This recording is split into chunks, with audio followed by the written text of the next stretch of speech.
आज हम chapter number 8 how do organism reproduce शुरू करेंगे।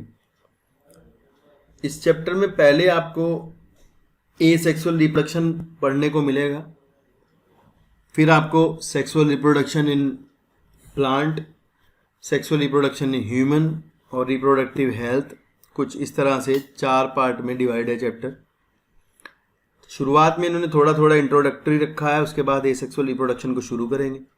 तो हम भी इंट्रोडक्शन वाले पार्ट को पहले देख लेते हैं क्या क्या बताया हुआ है। चलिए शुरू करते हैं। क्या लिखा है, before we discuss the mechanism by which organism reproduce, let us ask a more basic question, why do organism reproduce? After reproduction is not necessary to maintain the life. ध्यान से समझना, रिप्रोडक्शन जो है वो आपकी पर्सनल लाइफ को maintain करने के लिए काम नहीं आता है। ठीक है, रिप्रोडक्शन जो है लाइफ मेंटेन करने के लिए नहीं है ऑर्गेनिज्म की। जिंदा तो रह भी सकते हैं, नहीं रिप्रोडक्शन करें तो भी जिंदा रहेंगे, परंतु अगर अपनी जाति को, अपनी स्पीसीज को आप पृथ्वी पर बनाए रखना चाहते हैं तो रिप्रोडक्शन की नेसेसिटी है। अगर हमें अपनी स्पीसीज पृथ्वी पर बनाए रखनी है तो रिप्रोडक्शन करना जरूरी है। लिखा है कि of an individual organism unlike the essential life processes such as nutrition, respiration, excretion, on the other hand, if an individual organism is going to create more individual, a lot of its energy will be spent in the process. इस process में काफ़ी ज़्यादा energy waste होती है। लिखा है कि नाइक्स के a lot of energy will be spent in this process, and so why should an individual organism waste energy on a process? फिर उसको इस प्रोसेस में एनर्जी वेस्ट क्यों करनी चाहिए? It would be interesting to discuss the possible answer in the classroom. Whatever the answer to discuss this question, is obvious that we notice organisms because they reproduce. If there were to be only one non-reproducing member of a particular kind, it is doubtful that we would have noticed its existence. अगर कोई ऐसा member, ऐसी species हो reproduction जो नहीं कर सकते, तो उसकी एग्जिस्टेंस समाप्त हो जाएगी। थोड़े दिन बाद उसकी डेथ होगी, उसके बाद उसके जैसे कोई मेंबर देखने को नहीं मिलेंगे। It is a large number of the organisms belonging to a single species that bring them to our notice. How do we know that to a different individual organisms belong to the same species? Usually we say this because they look similar to each other. Thus reproducing organisms create a new individual that look very much like themselves. ठीक है ना, तो reproduction के बाद जो individual बनते हैं वो अपने पहले से जो इंडिविजुअल्स होते हैं उनके जैसे होते हैं। ठीक है ना। नेक्स्ट हमारा जो हेडिंग है वो है, do organism create exact copy of themselves? क्या ऑर्गेनिज्म जो है अपनी एग्जैक्ट कॉपी बनाते हैं? तो मैं आपको बता दूं कि जो रिप्रोडक्शन एसेक्सुअल होगा, एसेक्सुअल रिप्रोडक्शन के बाद जो ऑर्गेनिज्म आपकी कॉपी बनेगी वो आपकी एग्जैक्ट बनेगी। जबकि अगर मैं सेक्सुअल रिप्रोडक्शन की बात करूं तो सेक्सुअल रिप्रोडक्शन के बाद जो कॉपी बनेगी, जो ऑर्गेनिज्म बनेंगे, दे आर जस्ट थोड़ा सा little bit different from their parents. ठीक है ना। तो इस सवाल का जवाब यहाँ पहले एसेक्सुअल रिप्रोडक्शन में आ गया। पहले डीएनए के बारे में थोड़ी बात करते हैं। यहाँ लिखा है कि organism look similar because their body designs are similar. If body design are to be similar, the blueprints for this design should be similar. Thus reproduction is at its most basic level will involve making copy of the blueprint of the body design. मतलब ये reproduction अगर simply भाषा में समझो आप, तो मतलब अपनी जो आपकी बॉडी है उसका ब्लूप्रिंट जो है उसके जैसे नए बनाए जाते हैं। बस उसको देख करके या फिर किसी तरीके से उसके जैसे नए कॉपी बनाई जाती है। तो वो ब्लूप्रिंट जो छपा हुआ है, जो इसकी इन्फॉर्मेशन है, वो कहाँ पर छुपी होती है? जैसे कि हमने 9th क्लास में देखा था कि भाई न्यूक्लियस होता है यूकैरियोटिक सेल में, प्रोकैरियोटिक सेल में बैक्टीरिया में न्यूक्लियस नहीं होता, पर वहाँ भी डीएनए होता है। दोनों ही जगह डीएनए तो होता ही। यहाँ लिखा है कि chromosome in the nucleus of a cell contain information for inheritance in of features and from parents to next generation in the form of DNA molecules. तो ये आपको पता है कि इन्फॉर्मेशंस जो होती हैं, जो हमारी बॉडी की इन्फॉर्मेशंस होती हैं, वो डीएनए में छुपी होती हैं। डीएनए आपका क्रोमोसोम्स में होता है, और अगर हम बैक्टीरिया की बात करें तो वहाँ डायरेक्ट सेल के बीच में डीएनए पड़ा रहता है। डीएनए का काम क्या होता है? जैसे मैंने आपको पहले बताया होगा कि डीएनए आपका जो होता है उसमें एक इन्फॉर्मेशंस होती हैं। इन्फॉर्मेशन इस बात की होती हैं कि आपकी बॉडी में प्रोटीनों की स्ट्रक्चर क्या होगी, which kind of proteins you have, आपकी बॉडी में किस तरह की प्रोटीन्स होती हैं, इस बात की इन्फॉर्मेशन आपकी डीएनए के अंदर छुपी होती है। और डीएनए क्या करता है? उस इन्फॉर्मेशन को वन जनरेशन टू अगली जनरेशन में लेकर के जाता है। अगर हम अपने माता पिता से हमें क्या मिला है तो हम ये कहेंगे हमारे माता पिता से हमें जो मिला है दैट इज अ क्रोमोसोम। और क्रोमोसोम के अंदर होता है DNA and that have the information of proteins. और हमारी बॉडी का बहुत सारा पार्ट, यानी कि अगर हम बात करें हमारी बॉडी की मसल्स, हमारी बॉडी के एंजाइम्स, हार्मोन्स, बहुत सारी चीज़ें आपकी प्रोटीनों की बनी होती है। यहाँ तक कि जो आपकी सेल की मेम्ब्रेन होती है that is also a protein, मतलब प्रोटीन उसमें होती है ज़्यादा मात्रा में, और साथ में होते हैं लिपिड्स। ठीक है ना। तो यहाँ लिखा है कि DNA in the cell nucleus the information source for making protein. तो ये लाइन आपको हमेशा हमेशा याद रखनी है। कोई पूछे डीएनए क्या है, कैसे कैरेक्टर आगे लेके जाता है, तो आपको बताना है कि भाई डीएनए के अंदर वो इन्फॉर्मेशंस होती हैं जो कि प्रोटीन बनाती हैं। ये लाइन आपको याद रखनी होगी कि the DNA the nucleus in the information source for protein making. If the information is change different proteins will be made. अगर आपके डीएनए में जरा सा चेंज आता है, कुछ माइनर भी चेंज आता है, तो भाई प्रोटीन की स्ट्रक्चर चेंज हो जाएगी। ठीक है ना, क्योंकि डीएनए का जो इन्फॉर्मेशन है, जो कोडेड इन्फॉर्मेशन डीएनए में छुपी हुई है, that will change with some change. और इन्फॉर्मेशन चेंज होती है तो प्रोटीन की स्ट्रक्चर भी चेंज हो जाएगी। नेक्स्ट है different protein will eventually lead to altered body design. तो उसकी वजह से क्या होगा, बॉडी डिजाइन चेंज हो जाएंगे। अब आप बात ध्यान रखना, ड्यूरिंग द सेक्सुअल रिप्रोडक्शन आपके जो डीएनए है, थोड़ा सेगमेंट जो डीएनए होते हैं उनमें जरा जरा सा चेंजेस आ जाते हैं, कुछ लिटिल बिट चेंजेस आते हैं। तो उन स्लो चेंजेस के कारण जो अगले वाले आने वाले जो इंडिविजुअल होते हैं उनमें थोड़ा सा चेंज होता है। यही इवोल्यूशन का बेसिस है। इवोल्यूशन हुआ है, नई स्पीसीज बनी है, इतने सालों में मिलियन ऑफ ईयर्स में बनी है। तो इसका मुख्य कारण यही रहा है कि आपके जो डीएनए होता है उसमें स्लो चेंजेस होते हैं। स्लो चेंजेस उसके कैसे भी हो सकते हैं, म्यूटेशन से हो सकते हैं, या फिर हमारी जो हमारे अंदर तो जो सेक्सुअली रिप्रोड्यूसिंग ऑर्गेनिज्म है उनमें क्रॉसिंग ओवर होता है मियोसिस के टाइम पे, उससे थोड़ा चेंज आता है। तो वो चेंजेस जो है इवोल्यूशन का मुख्य कारण है, जो नई स्पीसीज बनी है उसी कारण से बनी है। लिखा है therefore A basic event in the reproduction is the creation of DNA copy. सबसे इंपॉर्टेंट बात है रिप्रोडक्शन के दौरान डीएनए की कॉपी बनाना। ठीक है ना, क्योंकि डीएनए की कॉपी हमें आगे भेजनी होती है, उसी में इंफॉर्मेशन होती है। And cell use chemical reactions to build copy of their DNA. Cells क्या करती हैं, केमिकल रिएक्शंस का यूज करती हैं अपने डीएनए की कॉपी बनाने के लिए।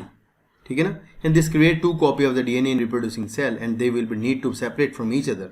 लाइक अगर हम बात करें छोटे से छोटे की बात करें, सपोज करो अगर हम एक बैक्टीरिया की भी बात करते हैं, तो इसका जो डीएनए होता है, पहले बैक्टीरिया का डीएनए अपनी कॉपी बनाता है, 2 कॉपी बनेगी। Finally the cell will divide, cytokinesis होगी और cell will divide to form 2 bacteria. बाद में आपके 2 बैक्टीरिया बन जाएंगे। ठीक है ना। तो यही यहाँ लिखा है कि this create 2 copies of the DNA in a reproducing cell and they will need to be separate from each other. बाद में दोनों आप एक दूसरे से अलग हो जाएंगे। However, keeping one copy of DNA in the original cell and simply pushing the other one out would not work. ठीक है ना। अगर ये कह रहे हैं कि however keeping one copy of the DNA in the original, एक ओरिजिनल सेल रख लेती है जो पहले वाली है, दूसरी जो है बाहर भेज देती है दूसरे में। नेक्स्ट लिखा है, नेक्स्ट चलते हैं क्या लिखा है। यहाँ लिखा है because the copy pushed out would not have any organized cellular structure for maintaining the life process. Therefore, the DNA copying is accompanied by the creation of individual additional cellular apparatus. तो मतलब ये कह रहे हैं कि भाई अगर मान लो एक सेल थी, उसने आपकी 2 कॉपी बना ली। मान लो ये सेल है, इसने एक डीएनए कॉपी बना ली 2। ठीक है। तो डीएनए कॉपी बना के मान लो इस डीएनए कॉपी को आप बाहर भेज देते हो, तो इसका कोई एग्जिस्टेंस नहीं है, ये तो बेकार है, इसका कोई काम ही नहीं हुआ। ये कह रहे हैं कि अगर दूसरी डीएनए कॉपी है ना, उसको भी आपको एडिशनल सेल अपरेटस देनी पड़ेंगे, यानी मतलब उसको आपको एंडोप्लाज्मिक रेटिकुलम और उसको क्लोरोप्लास्ट अगर होगा तो वो भी, माइटोकॉन्ड्रिया होगा तो वो भी, राइबोसोम होंगे तो वो भी, मतलब आपको सेल के अंदर के जो सेल ऑर्गेनेलीज हैं और साइटोप्लाज्म है वो भी उसको देना पड़ेगा अगर आप दूसरी सेल बनाना चाहते हैं। तो ऐसे खाली आप डीएनए को कॉपी नहीं भेज सकते। तो you have to add some cellular apparatus और cytoplasm to that particular nucleus, to that particular DNA to form a 2 cell. फिर बाद में वो 2 सेल में डिवाइड हो जाएंगे। तो लिखा है यहाँ कि भाई therefore DNA copying is accompanied by the creation of an additional cellular apparatus and then DNA copies separated. बाद में आपके DNA कॉपी सेपरेट कर जाएंगी, each with its own cellular apparatus. अपने उनके सबके पास, उसके खुद के पास उसके अपने सेलुलर apparatus होंगे। Effectively a cell divide to give rise to 2 cells. Effectively जो है एक सेल जब डिवाइड करती है तो वो 2 सेल को जन्म देती है। नॉर्मल बात है, 2 सेल बनाती है। And the 2 cells are course similar, of course दोनों सिमिलर होती हैं। अगर वो डीएनए की कॉपिंग के टाइम पर, during the कॉपिंग of the DNA, अगर कोई एरर नहीं आई है, अगर उसमें कॉपी होते टाइम कोई एरर नहीं आई है, तो नई बनने वाली जो सेल होगी that is the exact copy of their parent cell. ठीक है ना। अगर उसमें म्यूटेशन हो जाए, अगर उसमें कुछ डीएनए में चेंज हो जाए थोड़ा बहुत कॉपी करते टाइम, तो फिर भाई दिक्कत है, थोड़ा सा परिवर्तन आ जाएगा। ठीक है। कुछ फंक्शन काम करना बंद कर देंगे, कुछ प्रोटीनें बननी बंद हो जाएंगी, कुछ ज़्यादा बनने लगेंगी, ऐसा हो सकता है। नेक्स्ट लिखा है कि but are they likely to be absolutely identical and the answer to this question will depend on how accurately the copying reaction involve to अकर।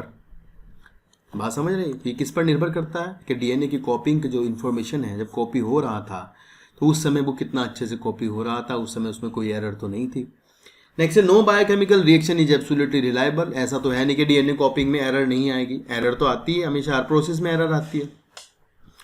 लेकिन डीएनए कॉपिंग की जो एरर होती है वो उनको सही भी कर दिया जाता है, ठीक कर देते हैं, लेकिन फिर भी रह जाती है कई बार error. And is the only to be expected that the process of copying the DNA will have some variation each time. मतलब ये ऐसा मान लो कि हर एक बार जब भी कॉपी होता है, डीएनए एक से दूसरी कॉपी बनाता है, तो उसमें कुछ चेंजेज आ जाते हैं, वेरिएशन आता है, वेरिएशन आ जाता है। And as a result the DNA copy generated will be similar but may not be identical. जो डीएनए कॉपी बनेगी वो सिमिलर होगी परंतु आइडेंटिकल नहीं होगी टू द ओरिजिनल, क्योंकि उसमें डीएनए कॉपिंग के टाइम पर कुछ जो जीन्स होंगी उसकी, कुछ जीनों में थोड़ा बहुत परिवर्तन हो सकता है। क्या पता तो वो जीन ज़्यादा काम करना शुरू कर दें, क्या पता वो जीनें काम करना बंद कर दें, क्या पता डीएनए के फंक्शन सेगमेंट कुछ काम करना शुरू कर दें, ज़्यादा कर दें, कम कर दें, पहले जैसा ही करते रहें। It depends. Some of these variation might be so drastic that the new DNA copying cannot work with the cellular apparatus it inherits। ऐसा भी हो सकता है कि भैया आपने जो नया डीएनए कॉपी बनाया है कि वो उन सेलुलर एपरेटस के साथ काम ही ना करे जो सेलुलर एपरेटस उसके साथ भेजे गए हैं। Such a newborn cell will simply die। इस तरह की जो सेल होगी वो डाई कर जाएगी। On the other hand, there could still be many other variations in the DNA copies that would not lead to such a drastic outcome। Thus the surviving cells are similar to but subtly different from each other। बात समझ रहे हो? जो यदि अगर मान लो changes ऐसे हो जाते हैं कि वो काम ही नहीं कर रही हैं, जीन्स डीएनए काम ही नहीं कर रहा है, कुछ चीज़ें प्रोटीनें बनना बंद होगी तो वो सेल डाई कर जाएगी। लेकिन अगर मान लो कोई बचती हैं जो सर्वाइव करती हैं, वो थोड़ी बहुत डिफरेंट होंगी क्योंकि उनमें डीएनए जो थोड़ा बहुत चेंज होकर, ऐसा नहीं है हमेशा चेंज होकर आएगा ही, परंतु चेंज हो जाता है। बात समझ रहे हो? इसको लिखा है कि this inbuilt tendency of variation during reproduction is the basis of evolution. तो अगर आपसे यहाँ से बोर्ड आपका क्वेश्चन बना देता है, क्वेश्चन क्रिएट कर देता है, और they will ask from you कि भाई बताइए कि वेरिएशंस जो होते हैं ड्यूरिंग रिप्रोडक्शन, जो वेरिएशंस होते हैं वो इवोल्यूशन का बेसिस कैसे हैं, how do you explain to that particular answer. तो आप क्या क्वेश्चन, तो आप कहोगे कि भैया ऐसा है, जब चेंजेज आते हैं, चेंजेज आने से नई और नए कॉम्बिनेशंस बनते हैं, और जो ऑर्गेनिज्म है, जो सेल्स हैं वो नई बनती है, नए होते हैं, नया ऑर्गेनिज्म बनेगा, नया इन्वायरमेंट होगा, वो धीरे धीरे इन्वायरमेंट के साथ एडेप्ट करेंगे, नया एडेप्टेशन आती चली जाती है। मतलब धीरे धीरे इन्वायरमेंट भी चेंज हो रहा है। अगर हम आज के ऑर्गेनिज्म को 100 साल पहले 200 साल पहले ले जाएं तो उसको लगेगा कि भाई वो तो क्या, आज का जो ऑर्गेनिज्म है वो इस इन्वायरमेंट के लिए एडेप्ट है। अगर आप 200 साल पहले वाले को आज ले आओगे तो वो नहीं कर पाएगा क्योंकि कुछ चेंजेस हो चुके हैं। तो धीरे धीरे इन्वायरमेंट के चेंजेस के साथ साथ ऑर्गेनिज्म जो है उनमें भी चेंजेस होते रहते हैं, तो वही चेंजेस जो है नई स्पीसीज होने को जन्म देते हैं। ये हम कहने के आगे बाद में नेक्स्ट चैप्टर में कहीं पढ़ेंगे। फिर लिखा है द इंपॉर्टेंस ऑफ वेरिएशन। देखिए वेरिएशन की क्या इंपॉर्टेंस है। वेरिएशन की मेन इंपॉर्टेंस तो यही है कि वो एडेप्टेशन आती है, ठीक है ना। एक एग्जाम्पल मैं छोटा सा आपको लेकर समझा देता हूँ। अगर हम बात करते हैं किसी बैक्टीरिया की कॉलोनी की, अगर हम बात करते हैं एक बैक्टीरिया की कॉलोनी की, सपोज करो यहाँ पर एक बैक्टीरियल कॉलोनी है आपकी, ये आपकी एक बैक्टीरियल कॉलोनी है, इसके अंदर बहुत सारे बैक्टीरिया हैं, ठीक है ना, काफ़ी सारे बैक्टीरिया आपको दिख रहे हैं यहाँ पर। तो इसके अंदर आपको हम कहते हैं ये यहाँ पर एक ये बैक्टीरिया है द रेड वन, बाकी ब्लू है, एक रेड वन आपको दिखाई दे रहा हूँ। तो इसमें ऐसा है भाई बच्चों की ना, अगर मान लो हम कहते हैं भाई किसी ने कहा कि भाई इसके अंदर हम कुछ एंटीबायोटिक डाल देते हैं, सपोज करो यहाँ हम एक एंटीबायोटिक ऐड कर देते हैं, तो एंटीबायोटिक डालने के बाद यहाँ पर क्या होगा, ये एंटीबायोटिक डालने से बैक्टीरिया की ग्रोथ खत्म हो जाएगी, बैक्टीरिया मर जाएंगे। लेकिन आफ्टर सम टाइम मैं क्या देखता हूँ कि इस कॉलोनी में, जो मेरी कॉलोनी थी ये, जहाँ मैंने कॉलोनी बनाई थी इस पेट डिश में, वहाँ पर मुझे एक कॉलोनी बनी हुई दिख रही है बैक्टीरिया की। I can see a colony like इस तरह से। मैंने तो एंटीबायोटिक डाली थी पर कॉलोनी कहाँ से बन गई, कॉलोनी इस तरह बनी है कि इस पूरी कॉलोनी के अंदर, पहले वाली कॉलोनी के अंदर ये जो बैक्टीरिया था एक, ये बैक्टीरिया इन और बैक्टीरियाओं से डिफरेंट था। इस बैक्टीरिया के अंदर दूसरे बैक्टीरिया के अपेक्षा कुछ चेंजेस थे। वो चेंजेस इसको इस नए एंटीबायोटिक वाले एनवायरनमेंट में रहने में, एडेप्ट होने में हेल्प कर रहे हैं। वो चेंजेस इस नए बैक्टीरिया को इस एंटीबायोटिक वाले एनवायरनमेंट में रहने के लिए, एडेप्टेशन के लिए काम कर रहे हैं। तो अभी जो नई कॉलोनी होगी वो किसकी होगी, उसी की होगी जिसमें चेंजेस थे। तो इसीलिए यहाँ सही है, रूल हर जगह चलता है आपका, अगर आप मच्छर मारने की दवाई देख रहे हो, पहले आपका कोयल्स आती थी, फिर कोयल्स के बाद कुछ और आया, फिर भी मच्छर नहीं मर रहे हैं, इसका मतलब कॉलोनी में मच्छर ऐसे हैं जिन्होंने चेंज कर लिया अपने अंदर, यानी जिन्होंने उन पहले वाली दवाइयों के खिलाफ अपने अंदर रेजिस्टेंस पैदा कर ली है, और they are new mosquitoes to the particular new environment. अगर आप बार बार उनका एनवायरनमेंट चेंज करोगे, मतलब आप नई नई दवाइयाँ लाओगे, तो नए नए मच्छर बनते रहेंगे, मतलब नया नया चेंजेज आता रहेगा। इसी तरह वेरिएशन से फिर नई स्पीसीज बनती हैं, यही एक कारण है स्पीसीज बनने का। जैसे कि आप मॉस्किटो में देख सकते हैं या फिर बैक्टीरिया में, इतने टाइप के बैक्टीरिया हो गए, दवाइयाँ काम ही नहीं करती उनके ऊपर, क्योंकि आपने क्या किया है, बैक्टीरिया ने खुद को रेजिस्टेंस बना लिया है, नए नए वैरायटी पैदा कर ली है, बना ली है, ठीक है ना। तो एक बार पढ़ते लिखा है, population of organism filled with well defined places और निश इन द इकोसिस्टम। निश का मतलब होता है जो पर्टिकुलर किसी की लोकेशन होती है जहाँ वो खाता पीता है, वो जगह। इकोसिस्टम में सबका निश अलग है, जैसा तुम जहाँ अभी बैठे हो तुम्हारा निश है, मैं जहाँ बैठा हूँ मेरा निश है, सबका अपना अपना निश होता है, ठीक है। तो ऑर्गेनिज्म वहाँ अपना पूरा टॉलरेट करता है, जहाँ पर मैक्सिमम टॉलरेंस होती है वो उसका निश होता है। And using their ability to reproduce and the consistency of DNA copying during reproduction is important for the maintenance of body design. ये कह रहे हैं कि डीएनए की कॉपिंग की जो कंसिस्टेंसी है रिप्रोडक्शन के दौरान, वो क्या करती है, बॉडी डिजाइंस को मेंटेन करती है। Features that allow the organism to use that particular niche. समझ रहे हो, ये लाइन लिखी है इसलिए कि जो पर्टिकुलर निश है, जिस इन्वायरमेंट में, ये मान लो ये इसका बैक्टीरिया का पर्टिकुलर निश था, इस जगह पर ये अपना खा पी रहा था आराम से, ठीक है ना, वहाँ पर रहने के लिए उसको जो चेंजेस हैं डीएनए में, इस नए वाले को नए एनवायरमेंट में रहने के लिए जो चेंजेस है वो किसने प्रोवाइड किया, डीएनए चेंज ने प्रोवाइड किया। डीएनए चेंज ना होता तो ये मर जाता पहले वाले के साथ ही। तो यही तो लिखा है यहाँ कि the consistency of DNA copying during reproduction is important for the maintenance of body design. Features that allow the organism to use the particular niche, उस नए निश को यूज करने के लिए उसमें जो चेंजेस आए वो इसी वजह से तो आए हैं। फिर लिखा है reproduction is therefore link to the stability of population of species. Reproduction जो है वो पॉपुलेशन ऑफ स्पीसीज की स्टेबिलिटी के लिए लिंक है। रिप्रोडक्शन होता है, रिप्रोडक्शन के टाइम पर वेरिएशन आते हैं, उसी से पॉपुलेशन में स्टेबिलिटी आती है स्पीसीज की। फिर लिखा हाउएवर निश कैन चेंज। आओ, तो जैसे हमने बताया कि जिस तरह से नए एनवायरनमेंट बनता है, नया एनवायरनमेंट होता जाता है, यानी निश बदल जाता है, because of reason beyond the control of the organism. Temperature on earth can go up और down, water level can vary, और there could be meteorite hits. To think of a few examples, if a population of reproducing organism were suited to a particular niche, अगर एक population है वो किसी पहले particular निश के लिए सूटेबल है, और इफ़ द निच विल ड्रास्टिकली अल्टर्ड, अगर हम कहें जैसे बेचारे मच्छर थे, मच्छर आराम से नाली में रह रहे थे, तुमने क्या किया, तुरंत ही जा करके उनके निश में डीडीटी छिड़क दिया। डीडीटी छिड़कने से होगा ये कि मच्छरों का तो एकदम से जो उनका एनवायरनमेंट था, जो उनका इकोसिस्टम था उनका वहाँ, उसमें तो ड्रास्टिकली एनवायरनमेंट चेंज हो जाता है। तो ऐसे अल्टर्ड एनवायरनमेंट में, जो बदल दिया गया एनवायरनमेंट है, उसमें क्या होगा, the population could be wiped out. भाई जो पॉपुलेशन है वो वहाँ से आपकी साफ हो जाएगी, खत्म हो जाएगी, वाइप्ड आउट हो जाएगी।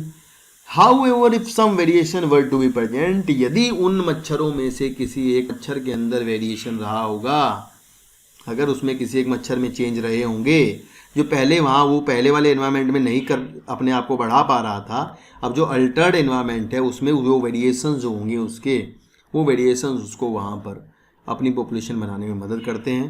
ये लिखा है कि if some variation were to be present in a group of individual in this population, there would be some chance for them to survive.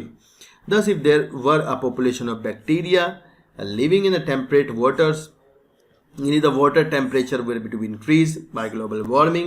ये टेम्परेचर का एग्जांपल ले रहे हैं कि टेम्परेचर अगर बढ़ा दिया जाए तो most of the bacteria would die, ज़्यादातर मर जाएंगे, परंतु जो वेरिएंट रहेंगे, जिनमें चेंजेस होगा वो आपके बचे रहेंगे, जिनमें परिवर्तन होंगे वो आपके बचे रहेंगे, would survive and grow further. Variation is thus useful for the survival of the species over time. इसीलिए जो वेरिएशन है आपका, वो आपका स्पीसीज के सर्वाइवल के लिए मदद करता है, इसीलिए वेरिएशन जो है हेल्पफुल होता है सर्वाइवल के लिए। यही वेरिएशन आपका रिप्रोडक्शन इवोल्यूशन कराता है, इसी वेरिएशन की वजह से नई नई स्पीसीज बनी है। अब इसमें एक बात का ध्यान रखना, एनवायरनमेंट का बदलना भी ज़रूरी है।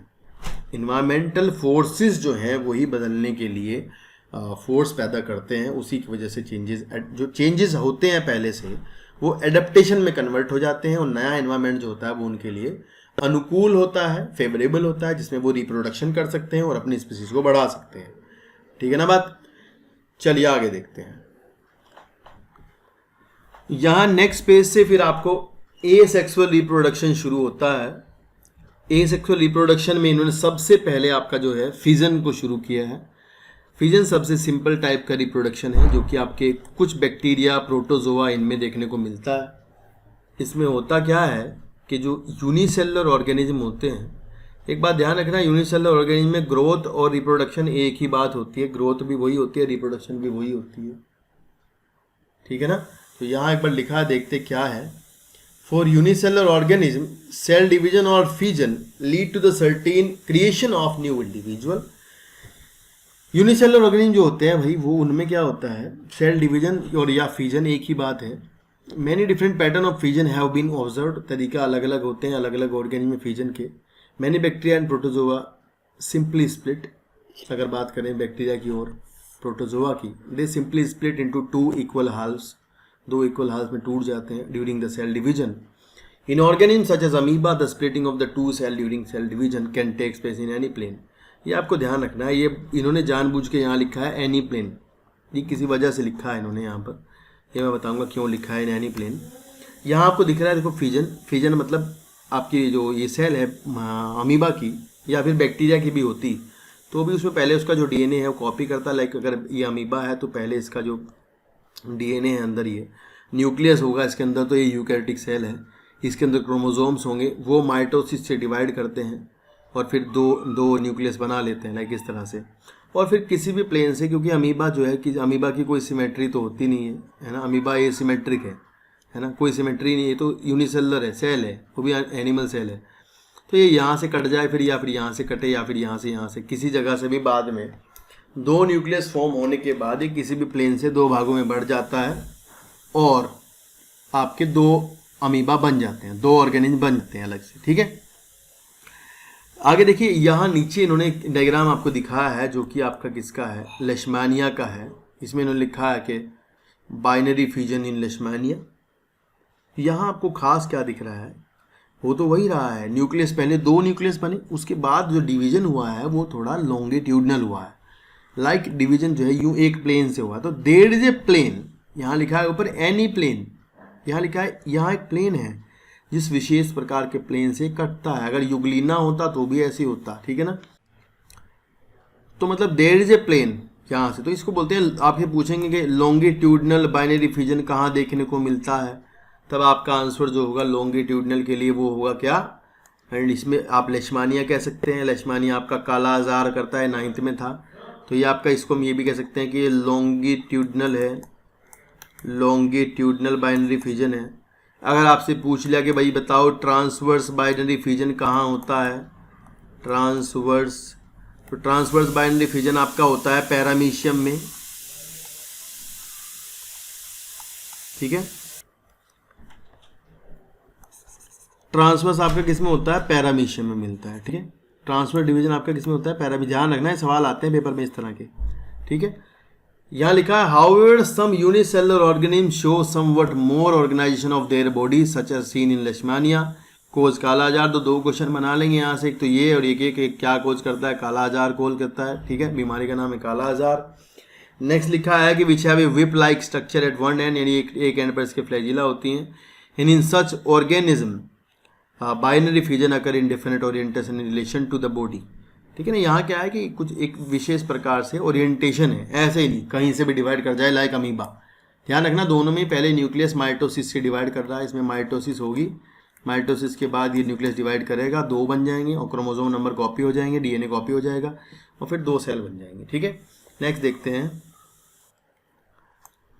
देखो यहाँ लिखा है दीज स्ट्रक्चर्स, मतलब कि वो ओरिएंटेशन में होती हैं। And other single cell organism like malarial parasite plasmodium, तो इन्होंने प्लाज्मोडियम के लिए बताया है कि वहाँ डिवाइड करके मैनी डॉटर सेल्स बनाता है एक ही बार में साइमल्टेनियसली बाय मल्टीपल फ्यूजन। तो मल्टीपल फ्यूजन को एक बार आप समझ लीजिए क्या होता है। देखिए ये आपका प्लाज्मोडियम का डायग्राम इधर है, आप देख सकते हैं कि यहाँ न्यूक्लियस है, साइटोप्लाज्म में सेल है, सिस्ट है। प्लाज्मोडियम आपको पता होगा जरूर क्या करता है, मलेरिया कोज करता है, ये आपको पता है। ये क्या है प्लाज्मोडियम आपका, ये प्रोटोजोआ है, ठीक है ना, इट इज एन प्रोटोजोआ। ये कोज करता है आपका क्या, मलेरिया। इसका जो वेक्टर होता है वो कौन होता है, फीमेल एनाफ्लीज मॉस्किटो होता है। ये कैसे डिवाइड करता है, ये आपकी बॉडी में जाता है, बॉडी में जाकर के आपकी लीवर की सेल पे पहुंचता है, लीवर की सेल पे जाकर के अटैक करता है और वहाँ जाकर के लीवर की सेल में एंट्री लेकर के ये करता क्या है, पहले तो ये भाई अपने न्यूक्लियस को धड़ न्यूक्लियस डिवाइड करता है फटाफट। मतलब क्या करता है, लगातार nucleus nucleus nucleus nucleus nucleus, और फिर ये पहले देखो, पहले ये सेल है तो न्यूक्लियस बनते हैं, ऐसे बहुत सारे न्यूक्लियस बनेंगे, और फिर ये न्यूक्लियस जो होंगे भाई, इन न्यूक्लियस को थोड़ा थोड़ा बेचारों को साइटोप्लाज्म दे दिया जाएगा, ऐसे के लो थोड़ा थोड़ा साइटोप्लाज्म ले लो। उसके बाद भाई क्या होगा, ये सारी सेल पहले वाली सिस्ट जो है खुल जाएगी, उसके बाद ये जो उसके अंदर से छोटे छोटे हैं ये सारे प्लाज्मोडियम बाहर निकल जाएंगे। इसको कहते हैं मल्टीपल फिजन, मतलब एक ही बार में धमाका, मतलब एक ही बार में कई सेल में कन्वर्ट हो जाना, ये आपका क्या है, मल्टीपल फिजन। फिर नीचे लिखा है yeast on other hand can put out small bud that separate and grow further. मतलब ये एक लाइन लिखी है बडिंग के लिए कि ईस्ट में आपकी क्या होती है, बडिंग होती है। बडिंग में क्या होता है कि ईस्ट ये आपकी सेल है, इसमें आप देखेंगे पहले एक बड डेवलप होगी, छोटी सी डेवलप होगी बड, डेवलपिंग बड, और बड के फिर अंदर क्या होगा, पहले वाली सेल में से न्यूक्लियस डिवाइड करेगा, न्यूक्लियस डिवाइड करके मदर सेल से माइग्रेट करके बड के अंदर आएगा। Then the bud will detach from the parent cell. देखो बनाए भले ही कितने सारे बना ले, लेकिन ये प्लाज्मोडियम की तरह नहीं है। ईस्ट आपका यूनिसेलुलर फंगस है, इसमें आपका क्या होता है, इसमें आपका ईस्ट एक आउटग्रोथ बनाता है, आउटग्रोथ में फिर न्यूक्लियस जाता है, न्यूक्लियस डिवाइड करके जाता है पीछे से, माइटोसिस से डिवाइड करता है, मियोसिस नहीं होती है। यहाँ आपको सेल डिवीजन 9th में पढ़ाए गए थे, क्रोमोसोम की नंबर सेम रहती है, जितनी यहाँ रहेगी उतनी ऊपर रहेगी। और फिर उसके बाद आपका क्या होगा, ये जो बड है that will detach from the parent cell to form a new body, एक नई बॉडी बना लेती है। ये आप में बडिंग किस में होती है, ईस्ट में होती है, that is a unicellular budding. नीचे एक डायग्राम दिया गया है, आपको लिखा गया है यहाँ पर स्पायरोगायरा के बारे में, मतलब यहाँ लिखा है फ्रेगमेंटेशन के बारे में। एक बार इसको पढ़ लेते हैं। यहाँ लिखा है कि in multicellular organism relatively simple body design simply reproductive method can still work. Like Spirogyra आपका मल्टीसेलर होता है, इसमें क्या होता है, simply break into smaller pieces, छोटे छोटे टुकड़ों में बढ़ जाता है स्पायरोगायरा और फिर नए बॉडी बना लेता है upon maturation. And these pieces और fragment grow into new individual. अगर आपसे फ्रेगमेंटेशन पूछा गया तो आप फ्रेगमेंटेशन में ये बताएंगे जो यहाँ पर लिखा हुआ है, ठीक है ना। और आपका एग्जाम्पल क्या होगा फ्रेगमेंटेशन का, स्पायरोगायरा। फ्रेगमेंटेशन आपको कहाँ मिलेगा, मल्टीसेलर ऑर्गेनिज्म जो लोअर मल्टीसेलर है उनमें देखने को मिलता है। लाइक स्पायरोगायरा में आप इसके बॉडी के पार्ट्स को, जहाँ देखो हर एक पार्ट में न्यूक्लियस है, इसमें अलग न्यूक्लियस, इसमें अलग, इसमें अलग, इसमें अलग, इसको देखो इसमें न्यूक्लियस है, स्पायरल टाइप का न्यूक्लियस है। तो ये पार्ट अगर कहीं भी जाएगा तो मैच्योरेशन के बाद पूरी बॉडी बना देगा, इसमें क्या ही प्रॉब्लम है, क्योंकि इसके अंदर न्यूक्लियस तो है ही ना। ये आपका फ्रेगमेंटेशन। नेक्स्ट है आपका this is not true for all multicellular, मतलब तुम तो ऐसा कर नहीं सकते ना, they cannot simply divide by cell, तुम डिवाइड भी नहीं करते। and the reason is that many multicellular organisms as we have seen are not simply a random collection of cells. Specialized cells organized as tissue and tissue are organized into organ। मतलब हमारे में क्या है, special reproduction करने के लिए अलग से सेल्स हैं, they are confined to a particular region of the body। वहाँ आपका एक ऑर्गन बनाया गया है जहाँ पर के वो रिप्रोडक्टिव सेल्स रहती हैं। ऐसा नहीं बॉडी का कोई भी पार्ट रिप्रोडक्शन कर सकता है। लिखा है which then have to be placed a definite position in the body in such a carefully organized situation cell by cell division would be impractical। हमारे में तो ऐसा नहीं हो सकता एक एक सेल डिवाइड करेगी तब जाके होगा, नहीं ना। multicellular organism therefore need to use more complex way of reproduction। a basic strategy used in multicellular organism is that different cell types perform different specialized functions। अलग अलग हमारे में क्या है, अलग अलग सेल टाइप जो है अलग अलग फंक्शन करती हैं। following this general pattern reproduction is such organism is also the function of a specific cell type. इसी तरह मतलब हमारे में लंग्स, किडनी, ये वो, हार्ट, नर्वस टिश्यू, अलग अलग काम है, हम सिंगल सेल तो हैं नहीं, तो हमारे अंदर रिप्रोडक्शन के लिए भी बॉडी में अलग से स्पेशल जगह पे सेल्स होती हैं, they will take part in to reproduction. और ये यहाँ पर जो रिप्रोडक्शन हो रहा है ये आपका सारा का सारा ये सेक्सुअल पढ़ रहे हैं अभी आप। हमारे में मोस्टली जो हायर ऑर्गेनिज्म हैं वो आपके सेक्सुअल रिप्रोडक्शन करते हैं, सेक्सुअल रिप्रोडक्शन से वेरिएशंस ज़्यादा आते हैं compared to asexual reproduction।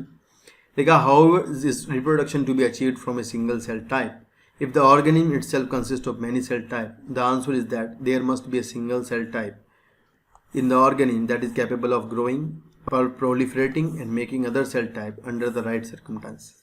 तो इसके बाद अभी आप रीजनरेशन पढ़ेंगे। नेक्स्ट रीजनरेशन जो होता है वो आपका बॉडी पार्ट से नया बॉडी बन जाना, लोस्ट पार्ट से पूरी बॉडी बन जाना, उसको कहते हैं, ठीक है ना। तो ये हम नेक्स्ट क्लास में, नेक्स्ट वीडियो में देखेंगे। आज हम इतना ही रहने देते हैं, यहीं तक का कर लेते हैं। इसको आप 2-3 बार एनसीईआरटी को रीड करिएगा, यही आपको फ़ायदा देगी और यही काम आएगी आपके ना। इसी से बोर्ड में सवाल आते हैं, मतलब 1 लाइन टू लाइन क्वेश्चंस आता है, एक एक लाइन में सवाल छुपा होता है। बोर्ड आपसे ऐसे सवाल घुमा घुमा के यहीं से पूछता है, जैसे मैं बता रहा हूँ आपको। कोशिश करना बार बार, जितनी बार हो सके एनसीईआरटी को पढ़ना, ठीक है ना। आज के लिए इतना ही करते हैं फिर, ओके। आज की वीडियो में दोस्तों इतना ही। आगे की वीडियो देखने के लिए चैनल को सब्सक्राइब कर दीजिएगा और ये घंटी वाला बटन दबा दीजिएगा ताकि आपको नोटिफिकेशन मिलते रहें। Thank you so much.